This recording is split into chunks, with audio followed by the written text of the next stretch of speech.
Hi, I'm Will Cooper. I'm head groundsman at a private estate in Oxford. Got into lawn care. I joined the team sort of 8 years ago as a gardener effectively, and then I've sort of naturally progressed into lawn care as the time's gone on. I've grown up on a farm and used to work on a local farm.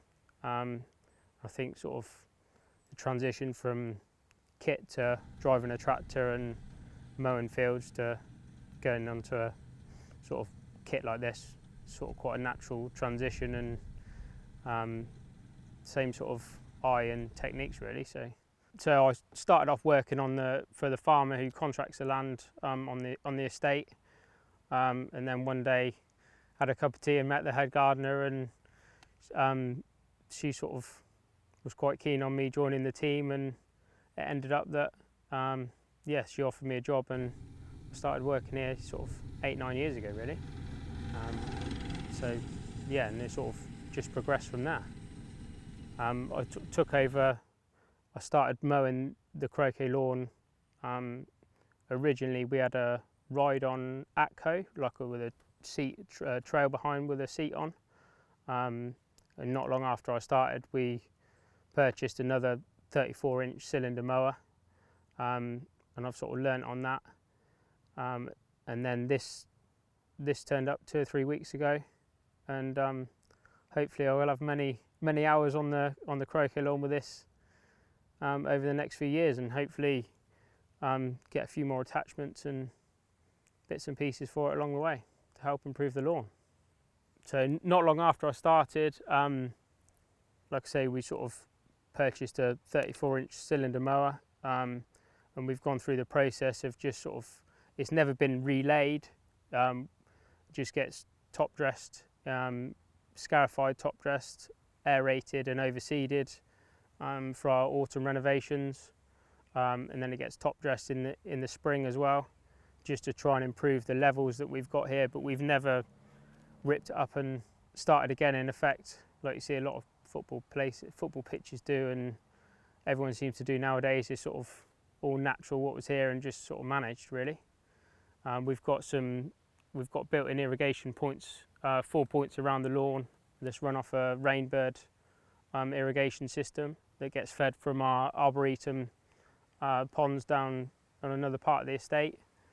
So at the moment we don't need it, but in the summer when it comes dry, we've got plenty of water to go on, and sort of it does a really nice job of keeping it in top condition. So some of the challenges we sort of face on this lawn, as you can see, there's a lot of trees surrounding. I mean, even after a cut just then, there's a lot of debris on the lawn from leaves and bits and pieces surrounding the grass area. One of the cartridges we've purchased with the Allett is the lawn rake, and I've used that over the last sort of 10 days since we've taken delivery of it, and just to pick up debris and gently sort of scarify the lawn really, and sort of stand it up, and sort of does a really good job of getting the pine needles out, and everything else that sort of falls on it really. Like I said, really impressed with the lawn rake scarifying cartridge, and there's a lot of other attachments we can get for the Allett that hopefully we'll purchase in the future. So yeah, the verticut cartridge would be beneficial, and also a sorrel roll just to try and get a bit of surface water through the canopy and sort of down into the roots, just because it's a bit of a bold area, and we do suffer a little bit after a heavy rainfall with sort of a few patches here, just end up with a little bit of sitting water underneath, just because, like I said before, we haven't sort of ripped this up and relayed it, so we're not 100% sure sort of on the drainage and what's underneath bits of areas of the lawn, and we can hopefully reduce that with the sorrel roll cartridge through the winter and autumn months as well. So one of the challenges we face on this lawn is these few patches of Yorkshire fog we've got here. There are other grass species in there that we do want, so I'm hoping a regular verticut slash light scarify program would just open this up and give the grass that we want in there a chance to sort of thrive and reduce this Yorkshire fog. So hopefully in the next sort of 6 to 8 weeks we'd see some improvement. So another thing I'm looking forward to use the scarifying cartridge over the winter months. We've got sycamores and the pine needles from the cedar trees and stuff like that, and especially in the autumn with the amount of leaf fall and sort of debris that we have to collect. Previously we've done it with a sort of leaf blower, which takes quite a lot of time to get it as clean as you want it and get the debris off the lawn. Hoping the scarifying cassette will be coming to his own in the autumn on this lawn and sort of do a nice job of tidying it up, ready for a mow at the back end of the season. So the croquet lawn is used sort of on a pretty regular basis, really, for just sort of private use, and sort of have quite a few guests here and at the estate, and everyone sort of seemed to compliment it and love coming here to play croquet. So the optimum height of cut, I feel, is probably around 15mm for this lawn, just because it's not a complete sort of bowling green that's been relaid. There are sort of undulations in the lawn, and also that comes into play a little bit. That's why I especially like the scarifying cassette, just because it's a little bit gentler on the sort of highs and lows of the lawn, and it brings it up really nice after a scarify. We generally sort of the mower copes really well with going up and down. We've got a bank at the end of the lawn there. It's quite a steep gradient, and the mower just seems to go up and down there with ease, which really and doesn't really drain the battery too much either. Extra from what I can tell so far from using the mower. So yeah, really pleased with that, of the performance of it. Like I say, up and down a sort of quite steep bank, really. So yeah, really lucky that the sort of boss went for the Allett. We've done quite a lot of research into these mowers before we made our purchase, and had a demo here, and also went and looked at it working on other lawns. The battery power, just from sort of ease of use, also not having to wear ear defenders. You could walk up and down the lawn and talk to someone if you wanted to. It's that quiet.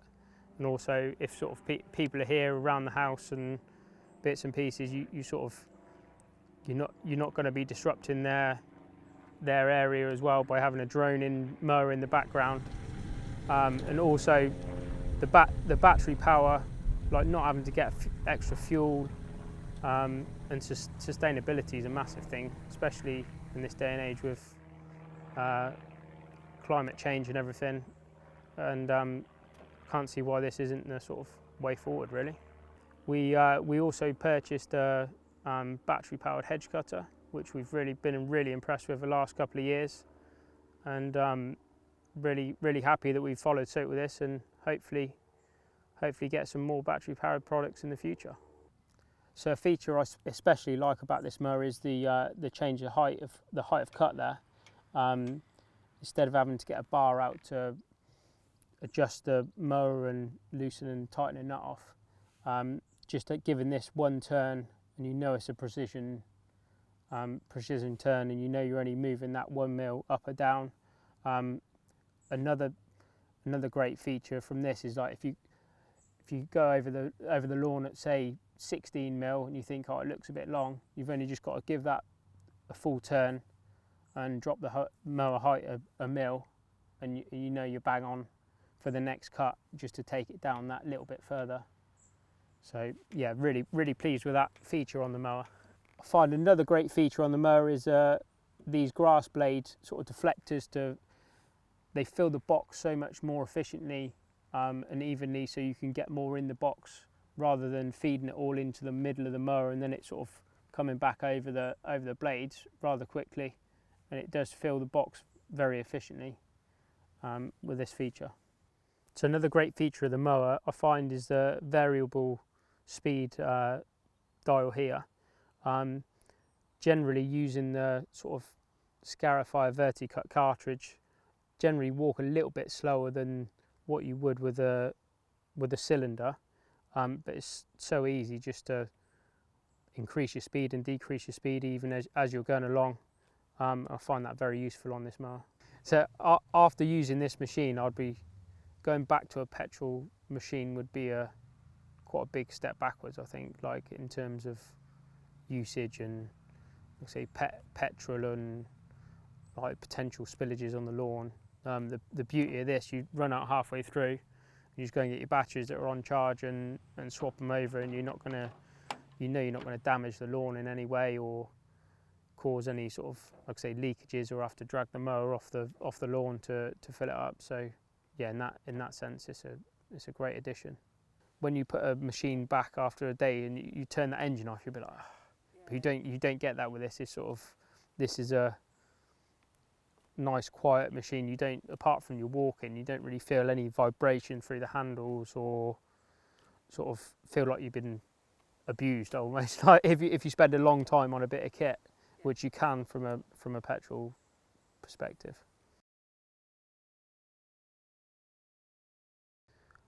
I'd say sort of trial and error. Obviously you've got to have a little bit of knowledge, but trial and error is quite a big thing of how I learnt how to sort of look after lawns effectively. There's a lot of information out there on YouTube and social media that you can learn from, and is sort of very informative. Bits of how to renovate lawns, fertilising, and all sort of things lawn care. But one thing I'd say is sort of quite an underestimated thing about lawn care is what I try and do is take a picture at certain stages of the year, and record what you've done at certain times, and then at the end of the year you can look back on it and see how you can improve for next year. And then going forward, if you do something different and get a better result the following year, then you're then moving forward in the right direction. If you just stand still and say I'm happy with that, then your lawn will do the same thing. So yeah, just looking at how other people do stuff and trying to take bits of information from different places and think how I can use them to improve the lawns that I look after.